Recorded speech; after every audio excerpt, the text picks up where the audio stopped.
Okay, we're going to go ahead and get started.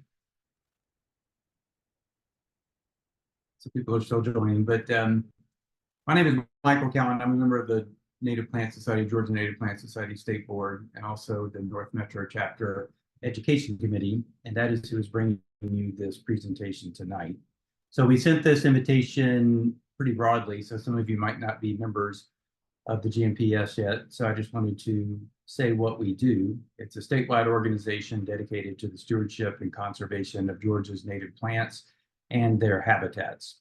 We have efforts like education, like we're doing tonight, restoration, and advocacy, including our statewide campaign, which is currently underway to change our state flower from an invasive to a native plant. So if you're not a member yet, or if you'd like to learn more, please go to gnps.org and you can join directly from that website and learn more about the organization. So tonight's presentation is the first of 4 seasonal presentations, obviously split out of every 3 months for the next year, called Seasonal Exploration of Native Plants in the Piedmont. So if you do go to the website and join, that's how you're going to get information or get the best information about when the next presentations are and when you can sign up. So our presenter tonight is Dr. John Storm. He is a professor of biology at South Carolina Upstate in South Carolina, but also in the Piedmont. So the idea behind this was I used to get up every morning and go search through Facebook to find the daily Georgia Native Plant Society post, which always has a daily post on a native plant. So I was just learning so much. And then it happened that I would see also one frequently. It was called Southern Piedmont Natural History. And it would also be a daily post about information that wasn't just native plants, but it also included other things about the Piedmont. But they were always short and interesting and entertaining. So I enjoyed the post so much every day that when the education committee was talking about things that we could do, I was like, I would love to see this guy, present. And we thought of the seasonal idea so that we'd have enough time to really cover a whole bunch of stuff. So that is how we got involved with Dr. John Storm, and he graciously agreed to do the presentation for us. So a little bit of housekeeping. So everybody's mic is muted, just to make it clear so there are no interruptions. The presentation will run a little under an hour, and then we'll be open for Q&A. The way you're going to do Q&A is there is in your bottom menu, you should see a little Q&A box.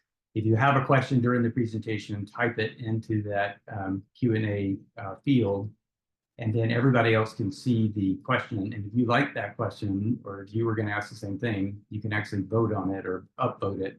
And so that way we can make sure the most popular questions or frequent questions get answered first. So that is in the Q&A box, though, not the chat box.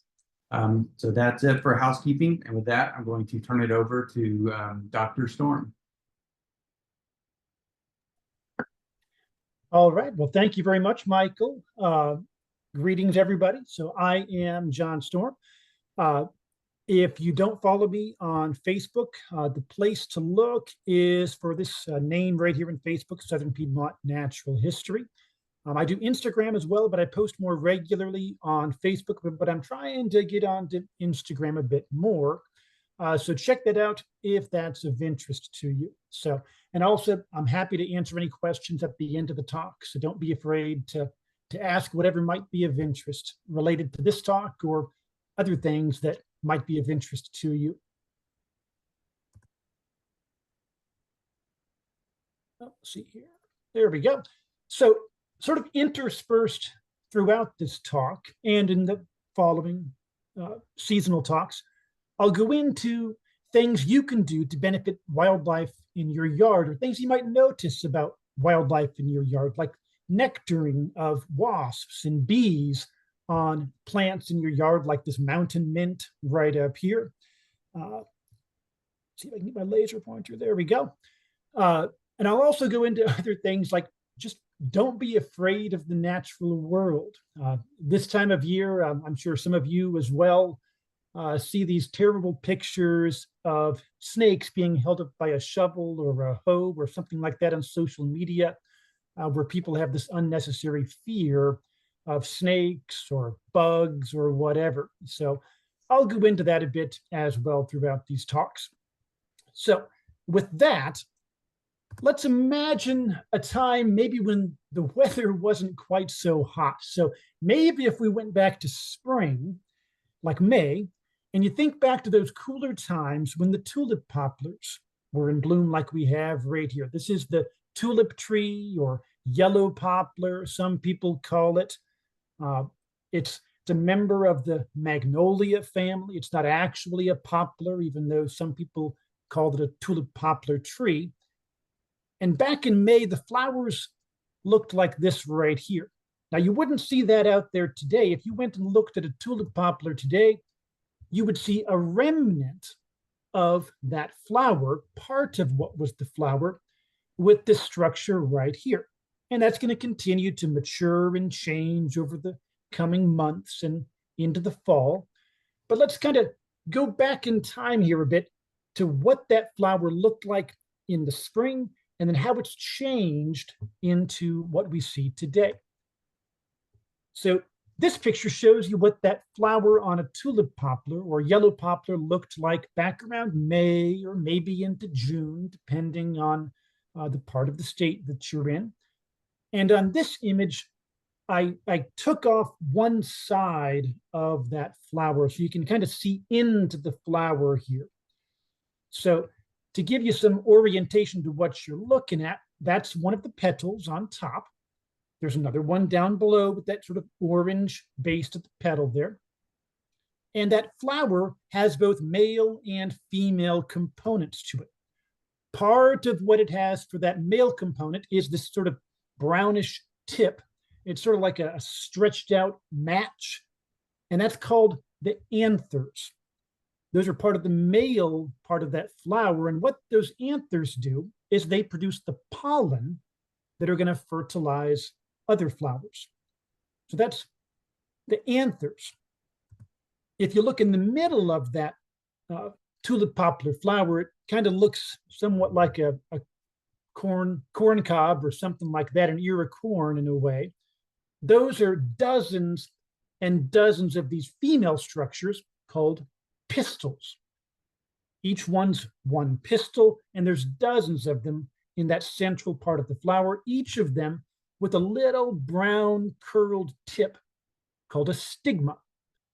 And that stigma is sticky, and it receives pollen off of the feet of a bee or a wasp or maybe an eastern tiger swallowtail that visits that flower looking for nectar and then pollinates the stigmas in the middle of that flower with the pollen coming from other tulip poplar trees.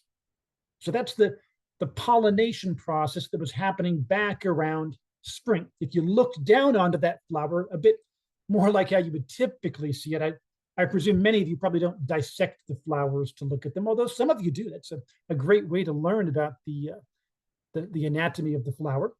You can see those anthers in this ring around that flower right here. Anthers are those sort of long, stretched out match tips with a long stalk below it called a filament. And then there's this aggregation of pistils in the middle, kind of like an ear of corn with those brown stigmas on the tip that receive the pollen from other flowers on other trees as bees and butterflies visit those tulip poplars. So that's what was going on back in the springtime, something maybe kind of like this, where a bumblebee or a butterfly came along and looked for nectar in that flower, and in the process of doing that, gets covered in pollen, like you can see all over this bee's legs right here with all of that pollen. And then as that bee flies away, it's going to send that pollen to other flowers. Now, what that bee is not going to do so much of is it won't self-fertilize this flower. That's because this flower doesn't easily reproduce with itself, even though it's got its own pollen right here in the anthers and its own little sticky stigmas of the female part of the flower. The way they avoid that is by being what we call a protogynous flower. Now, that's a a pretty big word. It's maybe not one that all of you are familiar with. It's a great word to play on Scrabble if you have all the letters. Maybe even a great term to just randomly bring up at a cocktail party. I don't know. Impress your friends. Throw out terms like protogynous flowers. But what it means is very important. Like many terms in science, if you know where that word comes from in the Greek or the Latin, these crazy terms like protogynous start to make a lot of sense. So if we think of the first part of that word, proto, you've probably seen that word root before, like a prototype, the first one that you build before you do big, large-scale production, for instance. Proto means first.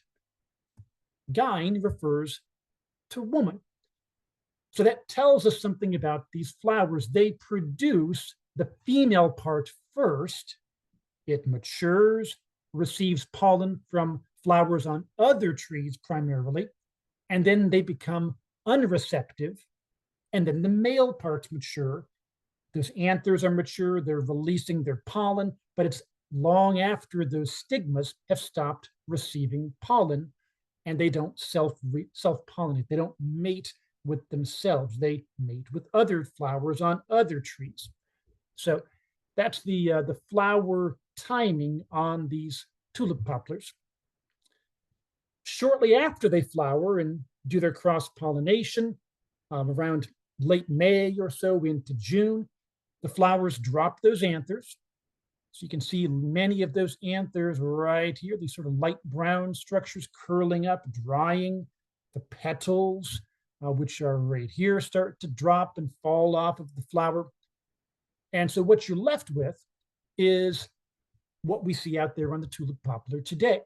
This sort of corn cob-like spike, a little cone-like structure. At the tips of those pistils, you can still see those stigmas sticking out. They're sort of curved right here and brown on the tip. Many of them have received pollen from flowers on other tulip poplar trees. So they've been cross-pollinated. But you have some other clues a little bit further down of what used to be there.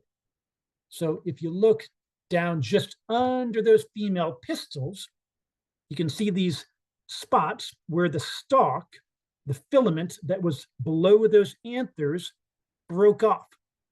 So all of these spots right here are where we used to have those long filaments with their anther tips projecting out around those stigmas, but they've fallen off. Below that, you've got where the petals used to be. So you can see some of the attachment points of the petals if you look out at these tulip poplar developing fruits today. If we fast forward a bit into late summer, what you're going to find around September is that those fruits go from green into this dried out brown structure like you see here. And this tulip poplar fruit now has dozens of these little one-seeded fruits called a samara. So it's this dried out, winged, one-seeded fruit that's going to fall down from the tree, blow in the breeze, float in the water along a stream, and send that tulip poplar seeds off to some new habitat where it can grow into the next generation of tulip poplar trees. So that occurs in late summer into the autumn and into winter as well. Those fruits typically get retained on the tree for quite a while, and maybe a few of those seeds stay on there as well. So essentially, if we kind of went through the progression of the year, we'd have something like this around July. And then by September, late summer, early autumn, you'd have a structure that's dried out like this one. For this particular one, I sliced it lengthwise down the middle. So you're sort of looking into the middle of that fruit as I removed the top part of it there. So you can see many of these individual one-seeded fruits with their wings coming off of the side. And there's several of them running along this central stalk in the middle of that female part of what used to be the flower. Eventually, those little samara fruits fall off, and Here's an example of 3 of them there that are ready to float down a creek or get blown in the wind and have that tulip poplar grow somewhere else, perhaps. So that's some of the things you can find on a tulip poplar right now. But you don't just have to look at the flowers. You can step back a bit and look at the tree as well. So tulip poplars have a pretty distinctive trunk to them. They can get very wide, be a quite large tree, one of the biggest trees you're going to find here in the eastern United States.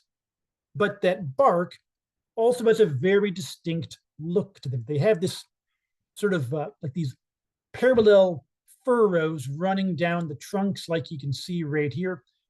I always tell students it's sort of like a giant 30-foot bear came up and dug their claws into that trunk and just scratched down the length of that trunk, giving us all of these long parallel furrows going down that tulip poplar trunk. You can also probably notice here that it's a long, pretty straight, consistent diameter trunk as well. And that long, straight trunk has led to some of the uses that we associate with tulip poplars for centuries. Native Americans, for instance, used these tulip poplar trunks to build dugout canoes. The wood's pretty easy to work with relative to some other hardwood trees. It's got that long, straight trunk. It gets a big size to it as well, large diameter. So it was a pretty good tree for building these dugout canoes. It was also used by settlers back in the colonial time periods and thereafter for building log cabins. These long, relatively consistent diameter trunks, easy to work with wood, were quite useful for building many people's log cabins, such as the one you see right here, built in West Virginia. You can see the structure of that tulip poplar bark right here with those long ridges going parallel to each other down the length of that trunk. So very commonly used for many useful purposes, both by Native Americans and by settlers later on. So let's imagine that we're looking at that tulip poplar tree a bit more, and we're looking into those leaves, and we start to notice some caterpillars on those leaves. Maybe you look at one of them and you're not sure it's really a caterpillar because it looks like it might be something else. It looks like it might be a bird dropping, but you'd be wrong. That's not a bird dropping. That's a caterpillar. So there are certain caterpillars that resemble bird droppings as this mimicry that helps them from getting eaten by predators, because I mean, who would want to eat a bird dropping? I mean, come on, I wouldn't want to eat a bird dropping. But many caterpillars mimic that at some stage of their life, like this one right here. So this is the reason that whenever I see a bird dropping on a tree's leaf or on a bush, I go check it out. I'm probably one of the few people that does that. I mean, in the past, when I've asked people like a live talk, like how many of you look at bird droppings on leaves, and I'm typically the only one that raises their hand. But it's a good thing to go look at because it might just be a caterpillar, including this one right here that happens to be one of the early instars of an eastern tiger swallowtail, the state butterfly of Georgia. So that's going to go through several more stages of development and stop looking like a bird dropping and kind of turn into this green snake looking thing, and ultimately turn into an eastern tiger swallowtail, the ones you see flying around, nectaring on all sorts of plants during the daytime. It starts out feeding on plants like tulip poplar and eventually forming these bird feces like caterpillars that develop into the eastern tiger swallowtail.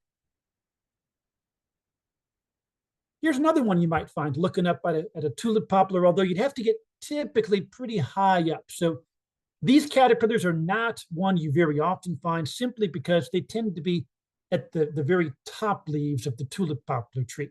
But on occasion, you might see one that fell down to the ground, and this one is for the tulip tree silk moth.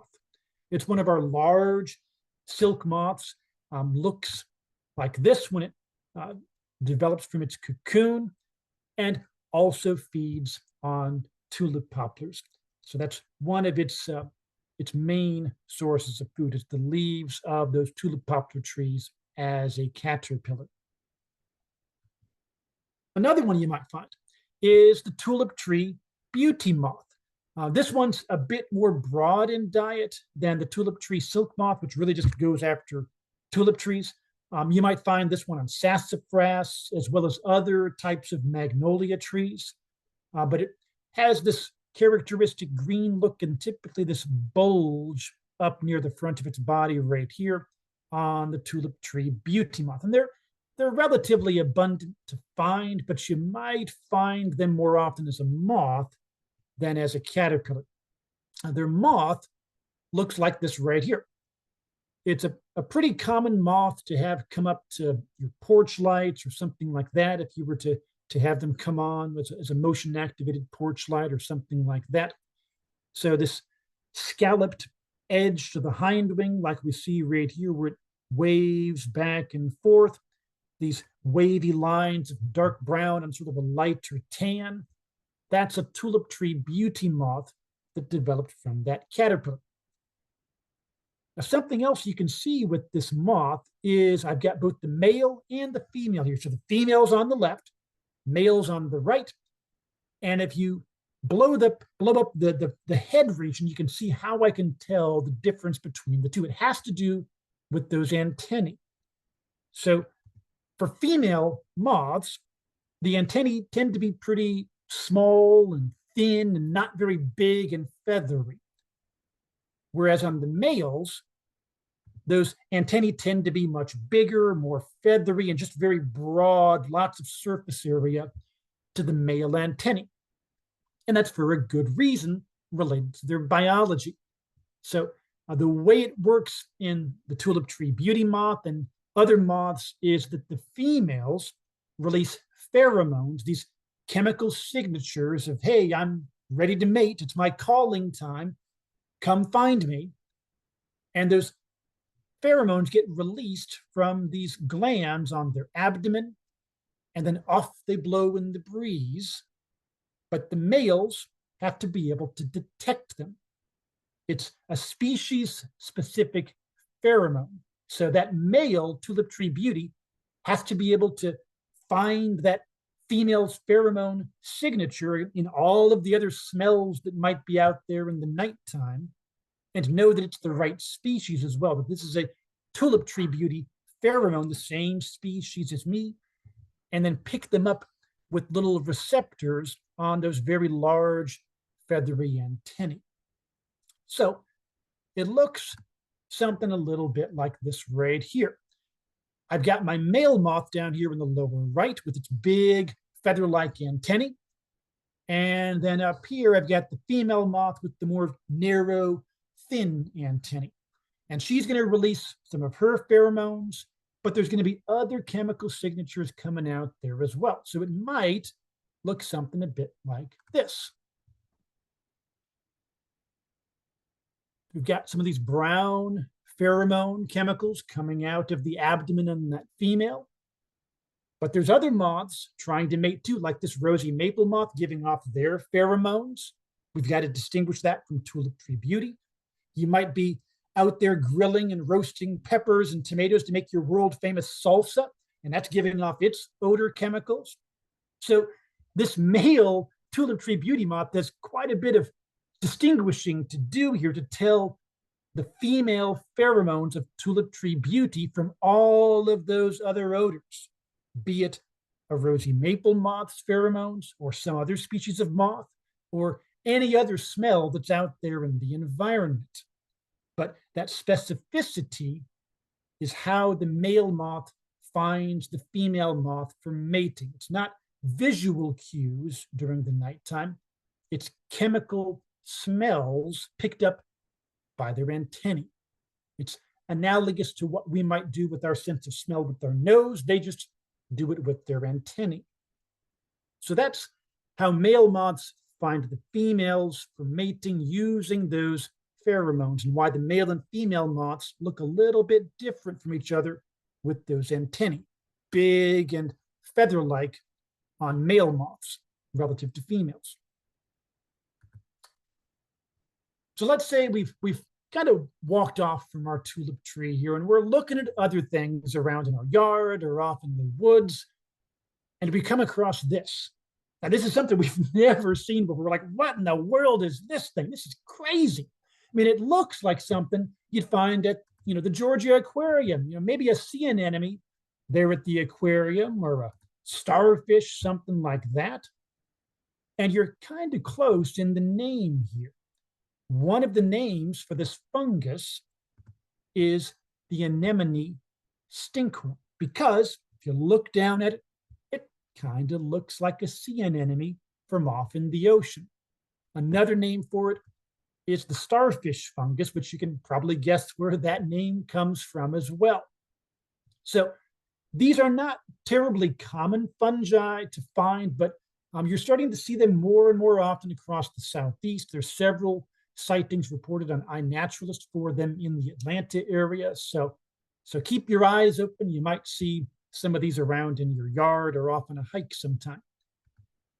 They're not native to the Southeast, and they're not native to any part of the United States. They're actually native to Tasmania, Australia, and that part of the world. So a long ways away. But they're here now. And they've been around in the coastal plain for a bit longer than the Piedmont, but they're starting to become more common up here, likely through potting soil, wood mulch, and that sort of thing, where the spores of those fungi are in that soil or in that mulch.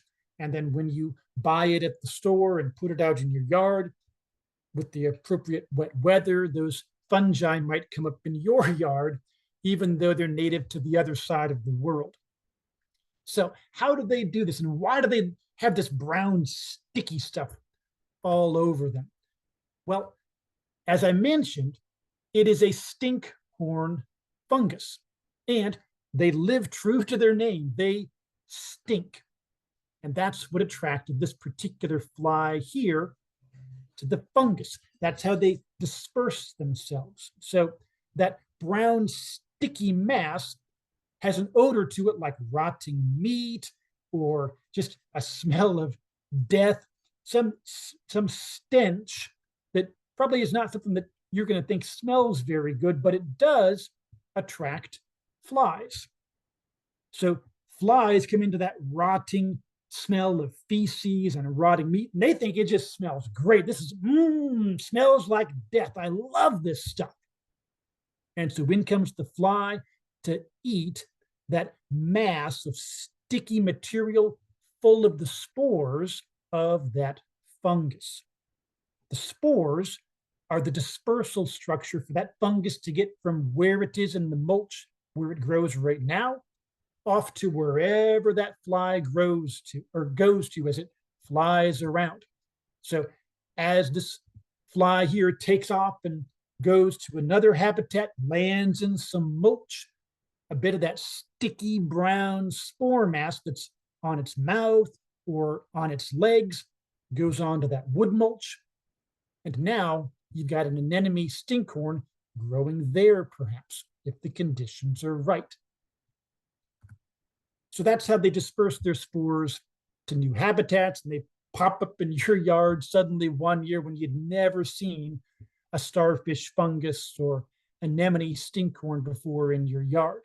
So keep your eyes out for that one. You can find them anywhere from late spring into early autumn, those warmer months of the year, particularly after a rainy patch like you might have had here in recent days after we finally got some rain in some parts of the Piedmont here. Hopefully you got some too.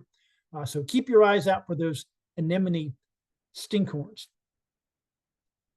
Something else you might find, and you've probably seen lots of these around on brick walls or maybe a house, the trunks of trees, buildings, and that's the shed exoskeleton of a cicada. So this one here has not shed out of its shell yet. So this one I'll show you here in a second is going to pop out of that shell. And this is one of our annual cicadas.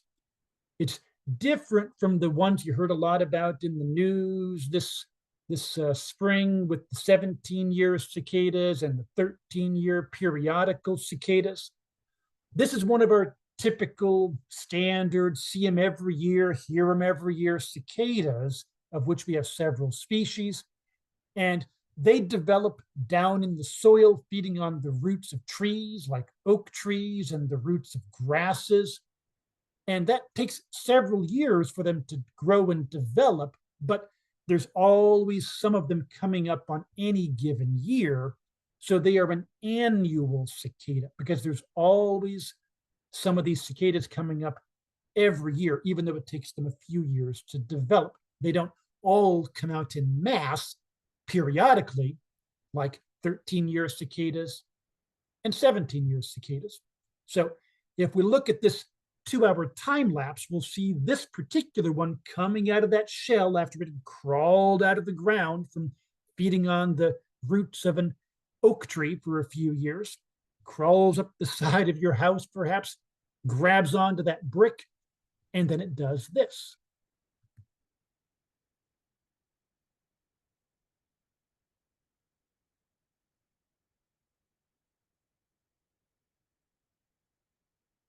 So starting to pump this fluid into those wings and its body, inflate itself and turn into what we think of as one of our annual cicadas.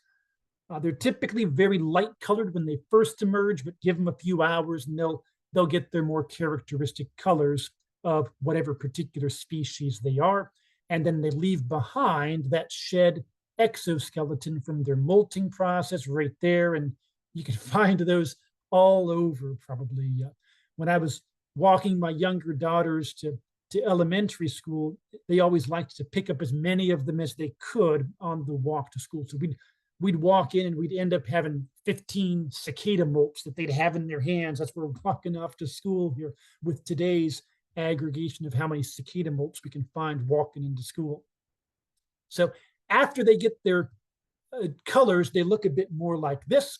And there's a few features you can see on those cicadas if you look up really close at them. So this is an underside of the body, close-up headshot of one of our annual cicadas here in the Southeast. And the big structure that you can see right here is its beak. So this structure right there in the light blue, that's its piercing, sucking beak. So it does exactly what it says it does. It uses that beak to pierce into the vascular tissues of trees. So that goes in like a hypodermic needle into the water conducting tissue of the tree where there's nutrients in there.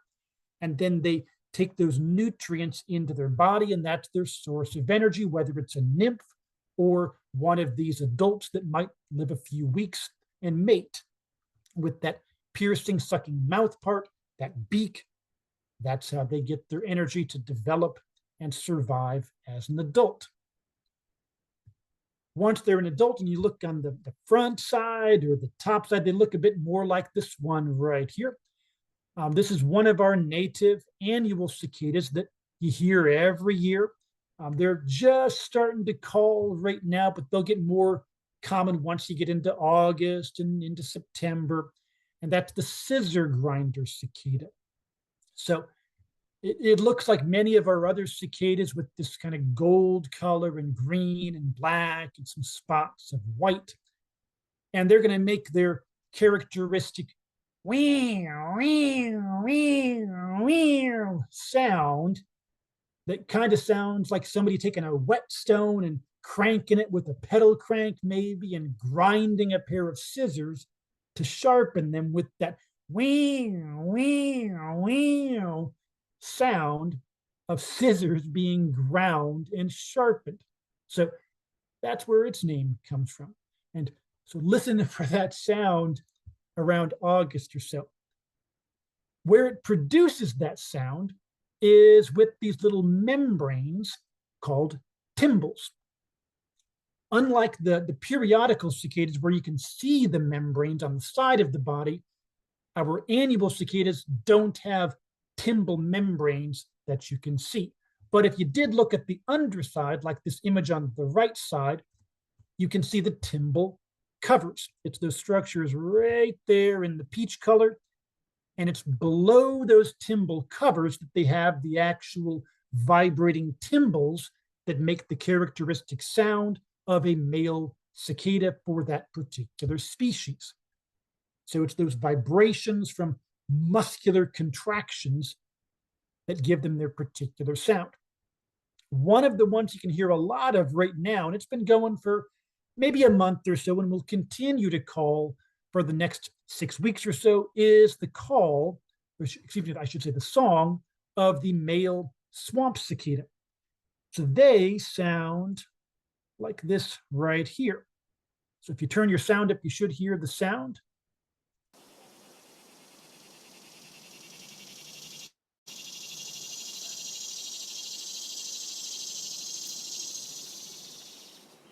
Okay, so I'll play that again for those of you that might have had to turn up your sound. This is the swamp cicada.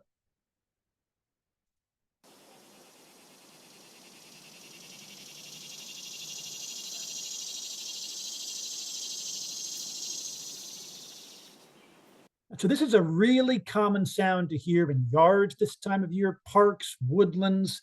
They're very common. Anywhere there's trees around, you can hear some swamp cicadas probably. They typically start calling just as it's starting to warm up in the morning around 9 o'clock or so, and maybe call until 1 or 2 o'clock in the afternoon. And you'll hear that sound of the swamp cicada. So listen for that out there in your yard or around where you work. Pretty common sound to hear this time of year. Now, something you might also see is this. And you might look at that and think, oh, it's that neighbor's dog. They keep coming in my yard. And I thought, they were just peeing on my bushes and my grass, but now that dog is vomiting in my mulch. But I mean, is it really the dog's fault? Did the dog really do that one? Or are you maybe just blaming the dog for something that they didn't really do? And even because it might look like it might look like a dog vomited in your mulch, that doesn't mean that's what it is. But it does give us a good clue for one of the common names of this organism, and that is the dog vomit slime mold. It's a name that sort of makes sense and probably one that's not too hard to forget. You might see it looking like this with this sort of light orangish brown color, or it might be a darker chocolate brown, depending on the age of that colony. Or it might look like somebody threw out their scrambled eggs into the mulch, and you see it like this right here with this bright, intense yellow color. It just depends on the stage of its life cycle that it's currently going through for what it's going to look like. So this is the dog vomit slime mold. Now, first of all, what in the world's a slime mold? It's something that kind of looks like a fungus, right? I mean, it kind of grows and covers up that wood mulch. Maybe it's decomposing the wood mulch as a fungus, but it's not a fungus. Slime molds are not a fungus, nor are they an animal. In fact, they are more closely related to amoebas that you might have looked at under a microscope back in high school. They're this weird group of organisms that have sort of gone from one kingdom of life to another over the history of science. So what are they doing in your mulch, and why do they get this yellow color and this brown color? And maybe you've sprayed water on them with a hose and seen them send up this big cloud of brown dust. What's that stuff? What's going on here? Well, the slime molds live in your wood mulch pretty much all the time. You just don't see them there because they're little unicellular, one-celled, microscopic individuals living in your wood mulch. And what they're doing in that wood mulch is not decomposing your wood mulch. They are feeding on the bacteria that are decomposing your wood mulch. So The wood mulch is getting decomposed by bacteria, and these single-celled slime molds are feeding on those bacteria. But maybe the conditions aren't right. They're maybe getting low on food, and that single-celled slime mold is saying, hey, I need more food. I don't have enough bacteria. And how am I going to get out of this mulch? And that's when their life cycle changes to become this feeding plasmodium that you see right here, that yellowish scrambled egg pile that you might see on your mulch. That's when they become a parent, when they aggregate together from single-celled individuals into this big fused colony, and you get this feeding plasmodium of dog vomit slime mold. Eventually, it goes from this yellowish scrambled egg look into something that gets more brown as it dries out. And as it dries out, it waits for that breeze to come along on a windy day, and that wind blows the spores off to new habitats. So that's how it gets in your mulch from your neighbor's yard or from anywhere else in the environment, is blowing spores in the breeze that land in your mulch. They feed on the bacteria decomposing your mulch, and then eventually, after a rainstorm, they might form this slime mold scrambled egg mass that eventually dries out. Once they dry out, you just have to pat them a bit, and they'll release all of those spores like I got right here. So this is one that's mature right here. It's dried out and it's just waiting for the breeze to blow those spores away. This one back behind, that's orangish and yellow, is not quite as mature. It's not quite ready to release those spores, but it will very soon. And so if I pat that brown colony right there, off go the spores. So just waiting for the right conditions with some breeze, or maybe a biologist to come along and pat you, and off go your spores, where you'll land in some new habitat that might have the right conditions for you to survive. And now you've got dog vomit slime mold in new habitats, feeding on those bacteria that are decomposing the wood. So that's our dog vomit slime mold friend. Now, something else you might see out there around in the mulch is this individual right here. Now, you might be thinking, hey, I came here to learn about plants. I don't know about snakes. But remember what I said earlier. Don't fear nature. It's not out to get you. You don't have to be afraid. If you don't like snakes, don't pick them up. Just walk away. You go on your merry little way. They go on their merry little snake way. And there's nothing to be concerned about. Now, this particular snake right here is one of our non-venomous, harmless, very friendly snakes that you have growing around, living in yards and around buildings quite a bit. And that's the eastern rat snake, or also called the black rat snake. They've got this very diagnostic black top to their body here. And then if you were to look on their belly, you can see a bit of it right here. Get my laser pointer back. You can see the black checkers right there with these alternating white checkers. It's sort of like a piano keyboard or checkerboard, something like that, of black and yellow. That's one of the diagnostic features of the black rat snake, along with these round pupils that tell you I'm not a venomous snake. These lines right here that also help to tell you I'm not a venomous snake that you have to worry about, with those black lines going along the lips. And if you don't want to identify it as a non-venomous snake for sure, or you're not sure what it is, just walk away, let it be, and everybody's good. So one of the things you might see these snakes doing at you that might cause you some concern, but it's nothing to be concerned about, is they might stick out their tongue at you. So if we look at this black rat snake right here, this is in slow motion, so it's going to be faster than this in real life. But they'll often stick out that tongue, and it's got this forked tip to it. What that snake is doing is kind of analogous to what our male moth was doing before. It's picking up chemicals in the air that tell it about, are you a predator? Are you prey? Are you a mate? What's this thing up here close to me taking pictures of me or video of me? So it's one of the ways that they get sensory information about their environment. And what that snake is doing is it brings that tongue back in, and it takes those chemicals from the air that's stuck onto those barbed tips, and it sticks them up into a couple of little holes in the roof of their mouth. And up in that roof of the mouth is an organ called the vomeronasal organ, or Jacobson's organ, that senses those chemicals that were formerly in the air and then on their forked tongue, and now they're up there in the roof of its mouth, where that snake can detect them and know whether this is prey or predator or nothing to be concerned about. Regardless, it's not any indication that that snake is aggressive to you or anything like that. It's just trying to figure out what you are and what it should do to stay safe.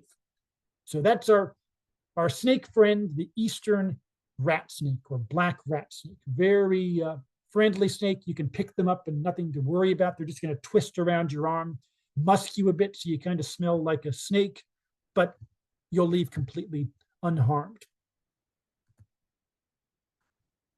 Now, something else you might find out there this time of year is caterpillars. Lots of them, like this dense aggregation right here, starting to mature on your leaves. Now, for some people, they would look at this and go, oh no, what am I going to do? I got to spray my tree. It's going to kill my tree. But it's nothing to be concerned about. Caterpillars eat leaves. That's what they do. And that's a good thing, because those caterpillars are going to be food for lots of other organisms out there in your environment. They're going to feed birds and all sorts of other wildlife that likes to eat those juicy little caterpillars. So it's okay to have them feeding on your leaves. You don't need to spray the tree to keep it from dying or something like that. This is what caterpillars do and are supposed to do, recycling that leaf into more caterpillar, and then that caterpillar is food for higher levels of the food web. Now, this particular aggregation is a group of oakworms, and they're starting to get into their early stages of development right now. So if you looked at the underside of a red oak leaf, a southern red oak or a northern red oak, you might find lots of these little yellow caterpillars with the black head. And they're going to get more diagnostic as they get a bit bigger and start to get these yellow stripes down the length of their body. These particular ones are feeding on a water oak tree in my yard. And then they'll develop some more, go through a couple more instars, get bigger, and eventually look like this right here. So these are very common to find around neighborhoods, anybody's yard, parks, anywhere that there's lots of red oak trees, like a southern red oak, one of our native northern red oaks. You find lots of these oakworms. This one here is the orange striped oakworm, Anisota senatoria, and it's very common, super abundant across the Piedmont. So if you look at red oak leaves in August into September and see lots of foraging on those leaves, lots of parts of those leaves missing from caterpillars, there's a good chance if you look at those leaves close, you'll find orange striped oakworms. They're very common to find crawling across driveways, across sidewalks, and that sort of stuff. They can form some pretty large aggregations, and I think people are pretty familiar with finding them on their driveway, probably. So what they're looking to do in late August and September is to crawl off into the ground, burrow down, form a pupa, and then they'll come out later as an oakworm moth next year after they overwinter. But this time of the year, the caterpillars are young and small, and you'll start to see them more as we get into August, probably. Now, if you want to know what caterpillars might be feeding on your oak tree or just oak trees out in your environment, and maybe how many caterpillars can survive on your oak trees. A great way to figure that out and to look is at this website right here. It's nativeplantfinder.nwf.org. It's the National Wildlife Federation's website, where they partnered with Doug Tallamy from the University of Delaware to tabulate and put together by different groups of plants how many caterpillars from moths or butterflies feed on that particular type of tree. Or maybe look at it the other way for a particular butterfly or moth. How many different types of plants does it feed on? Does it feed on maples, on oaks, on willows? What does that particular species do? And you can program it by your zip code. So this here is for the 30144 zip code of Kennesaw. And in that area, you've got 447 different species of butterflies and moths where their caterpillar feeds on oaks of the genus Quercus in your zip code. So hundreds and hundreds of species using those leaves as a food source, turning leaf of oak into caterpillar, which can then get recycled into birds and all other sorts of wildlife as they consume those caterpillars. So check out that website, nativeplantfinder.nwf.org, sometime if you're interested, and see what might be out there in your yard or off in the woods that you like to hike in. So another species you might find is the Polyphemus moth caterpillar. This one feeds on oaks as well, so you might see it on one of those southern red oaks, but you can find them on hickory trees, maple trees, and particularly they're oftentimes found on willows, like a black willow or something like that around here in the Piedmont. And they get pretty big as well, about the size of your thumb or so when they get mature into this green, spiky caterpillar. And after they develop, they'll form this cocoon like you see right here. So this right here is one of the cocoons of a Polyphemus moth. Right there is your cocoon. Inside of it would have been the pupal case of the Polyphemus moth. And then it's suspended from this little stalk off the stalk of the leaf. So back when this oak tree had the leaf still on the tree, dangling down from that leaf by this stalk right here was the cocoon containing the pupa of a Polyphemus moth that was overwintering up there high in the oak tree. That leaf eventually fell down, and then if it survives the winter, it chews its way out of that pupal case and out of that cocoon into the Polyphemus moth that you can see right there. So Polyphemus moth, very large moth, about a 5-inch wingspan or so oftentimes, and it's got these very characteristic large eyes on each hind wing, kind of like a cyclops. That's where the name Polyphemus comes from in Greek mythology, with the name Polyphemus for one of the cyclops of literature. So that's also growing out there on your oak trees right now, feeding on those leaves along with your oak worms and 447 other species of caterpillars out there in the Atlanta area. Now, beyond just maybe keeping your leaves safe from the leaf shredder or burning them so that you get your Polyphemus moths next year, those leaves that fall down here in autumn give us lots of habitat for other life as well. So as your leaves lay there on the forest floor or the floor of a wild space in your yard, they provide protection and moisture for millipedes and centipedes and all sorts of other invertebrates, including this one right here.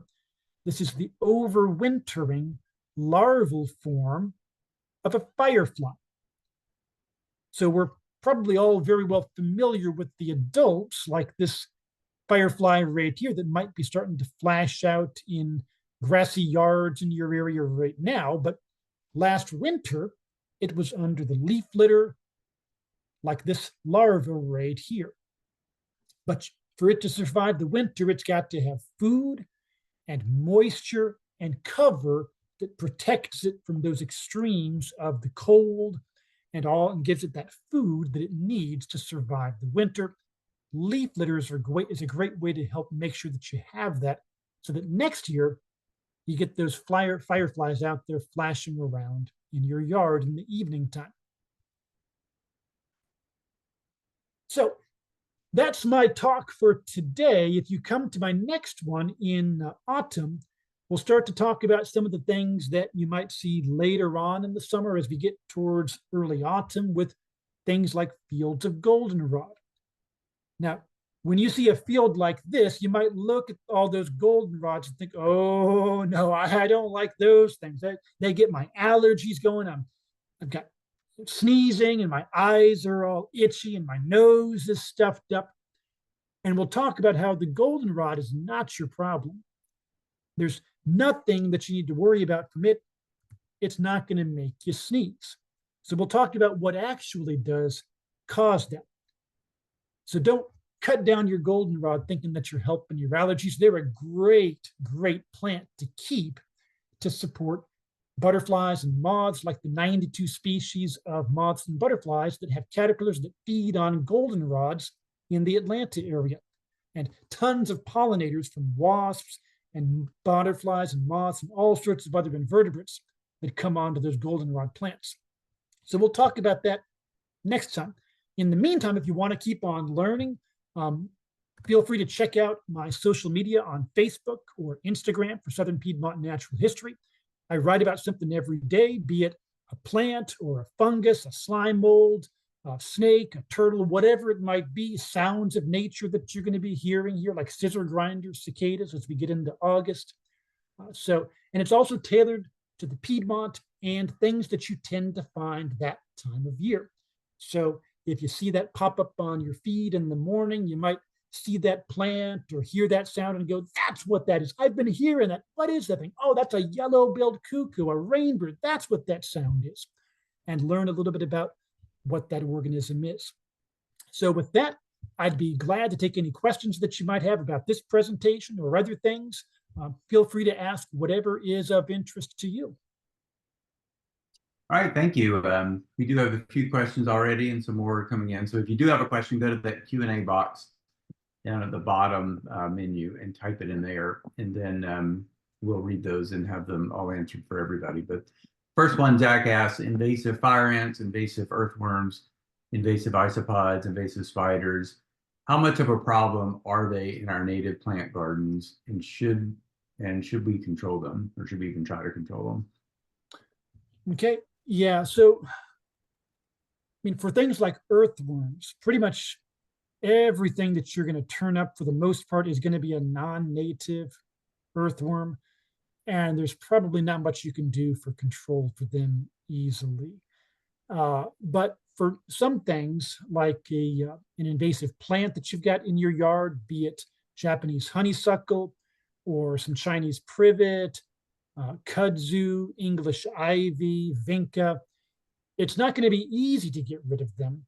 But what I would do is look at your state extension website. So for you, the UGA extension, type in the name of the organism that you're looking to manage and control, and see what they give for recommendations. And if you're lucky, there's some good things you can do with just non-pesticide or herbicide controls of just physically pulling up that plant and trying to eradicate it. It may take several years of consistent effort to do that, but with time and effort and consistency, you can be pretty successful at controlling it in your area. Although you're probably going to continue to have more individuals come in as seeds get dropped and things like that. But there is a lot that you can do.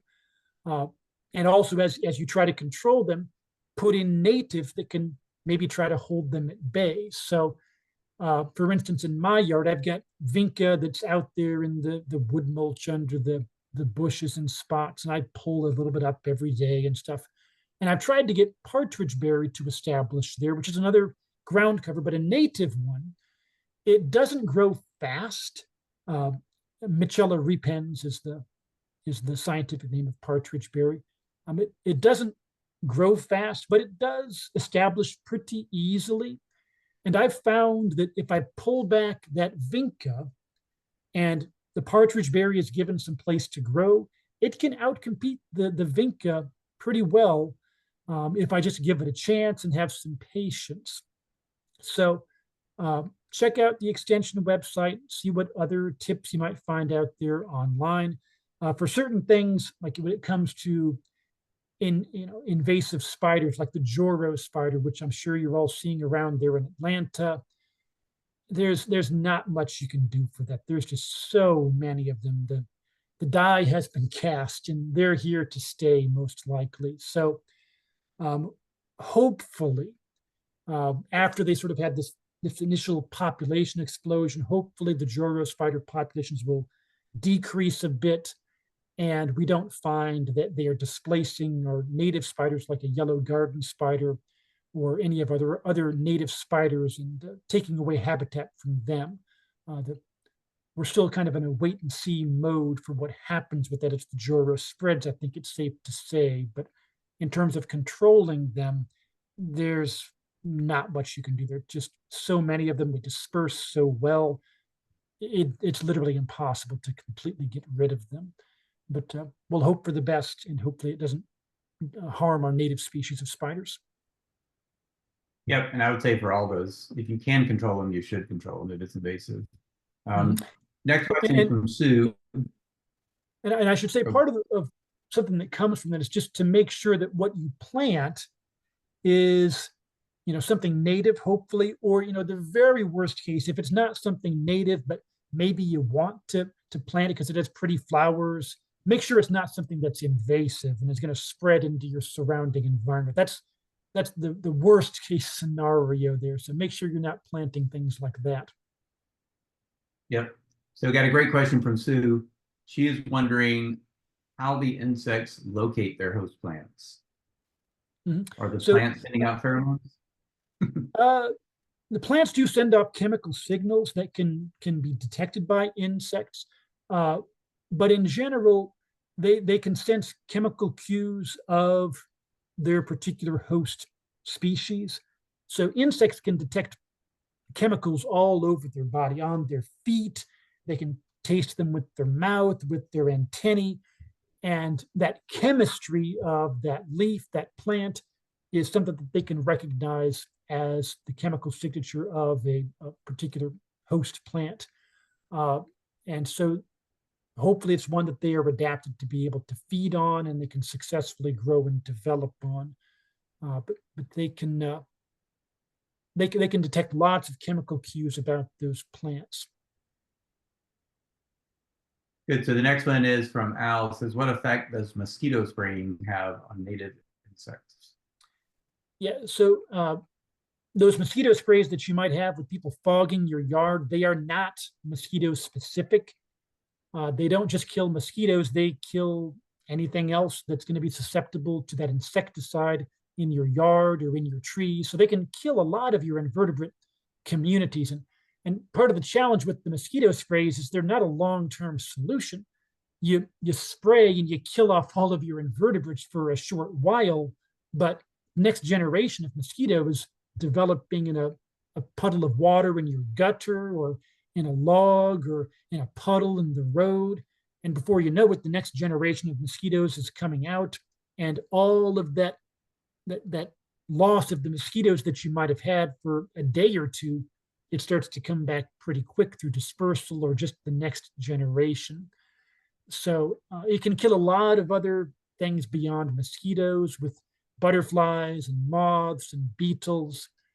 And it's not a long-term solution for mosquitoes. So something you might want to consider just first off, without having to think about pesticides, is think about, well, what is attracting mosquitoes to my yard in the first place? So do I have areas of, bottles or cans or whatever it might be out around my yard that's collecting puddles of water where mosquitoes are going to look to lay eggs and reproduce? Is that something that I can try to mitigate by picking up those things that would attract mosquitoes? Something else to look for and you can get this at the hardware store or Walmart, whatever it might be, are these little chemical packets called mosquito dunks, where you drop it in there, and it's a way to help control mosquitoes by attracting them to a pool of water with this mosquito dunk in it that will kill the larvae developing in that water, so you don't get the mosquitoes coming out of that particular source of water. And if you have the non mosquito dunked water sources controlled as best you can, hopefully you don't have any fully developing mosquitoes coming out of water sources in your yard. So check that out. The mosquito dunks, DUNKS, are what those are called. And I've got them in my yard. I put them out in little buckets of a gallon of water or something like that. Yeah, and Dr. Talamy, I saw one time answered a question. Those don't kill other things in the water. They really just target the mosquito. Yep. Feel free to use those. One other question from Sophie. So if you have another question, go ahead and answer it so we can make sure we get to it. But Sophie's question is there an optimal frequency of lawn mowing to best support wildlife, and or ways to make a yard more wildlife friendly beyond eliminating chemicals and planting native shrubs and trees? And then she asked, good native ground cover maybe. Sure. So you've likely heard of, no mow May, low mow May, that kind of thing. So the idea there during May and maybe earlier in the springtime for the South is to reduce mowing so that early spring wildflowers that are coming up can have a chance to flower, and then that's food, nectar, pollen for pollinators, things like that. And it's well intentioned.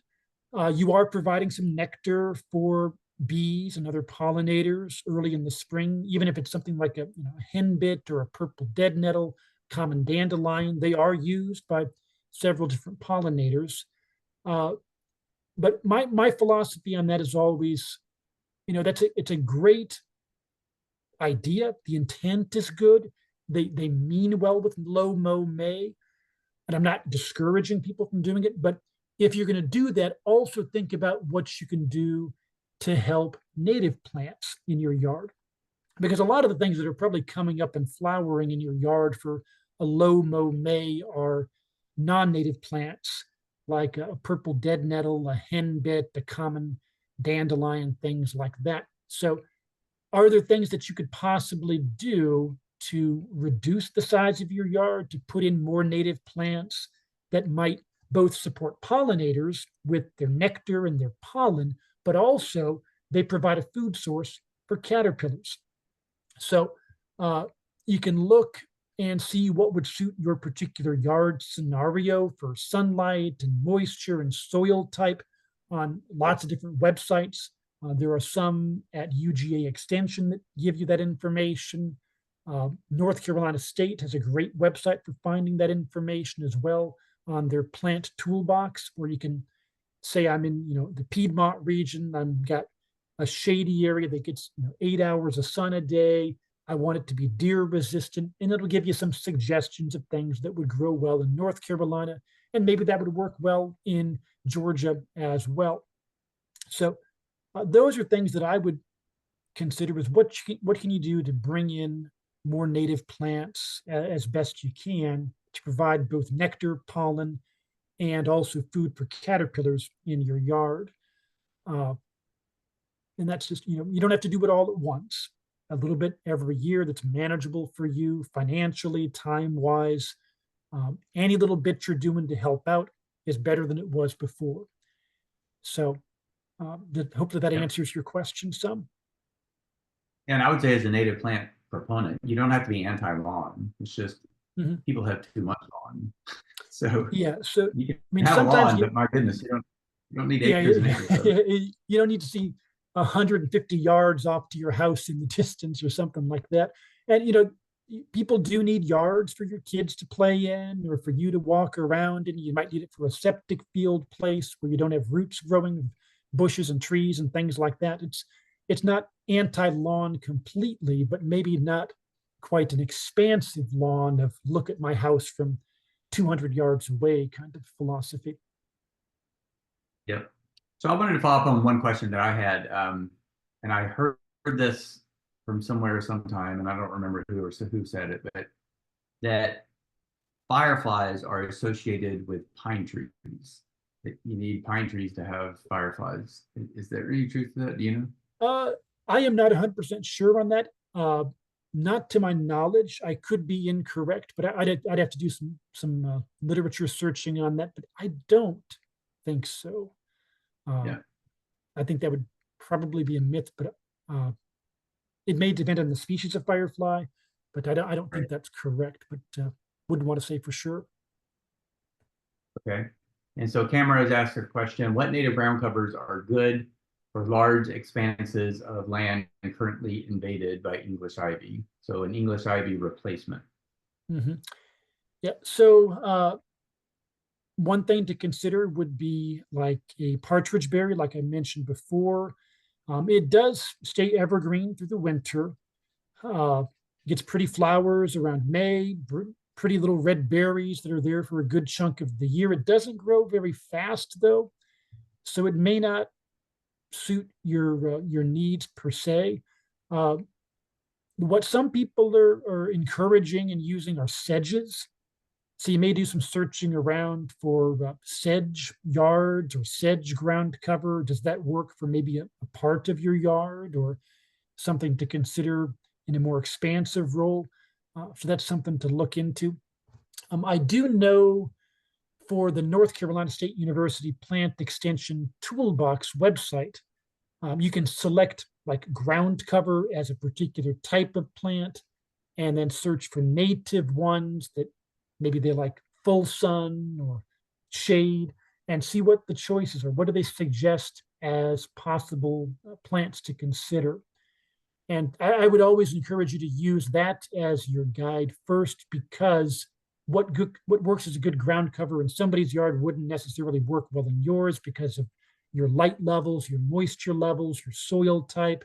If you're in the Piedmont versus the coastal plain, you'd really want to start first at what would work in your area and then see what some of the options are. And maybe consider talking to a native plant landscaper in your area, see what they would recommend, see if they can give you a quote, what it would cost to have them do some work for you, or at least just get some ideas on what would work for your particular part of the state. Yeah, so my company, we actually remove a lot of English ivy. It's probably the worst Hmm. in aggregate exotic that's out there in the landscape. And I would say one of my favorite ground covers is native strawberry. It will actually, Hmm. cover the area, and you get strawberries for you and the and wildlife. Virginia Hmm. creeper, I think, is one that's Yep. very similar to English ivy, but it's it doesn't have the negative effects of it. And then the other thing is, if you think of ivy as a ground cover, it's just a monoculture. Think about doing things that wouldn't be a monoculture. So a combination of smaller bushes or understory trees, and then maybe in combination with ferns if it's in the shade. And there's a whole bunch of different things you can do, but ivy is never the answer. Hmm. And the Virginia creeper will grow a lot faster than like a partridge berry will. They can cover much more ground quickly. Yep. All right, so I don't see any other questions. Last chance if you have it, but wanted to thank all of you for joining. So again, this is the first in the series, so the next one will be in 3 months, and then we'll just continue in that aspect. So if you signed up for the newsletter or to get communications, um, certainly goes out to members, but you can sign up for the emails if you don't have to. If you don't have to join, you'll see how to sign up for the next one. So keep a lookout for that one.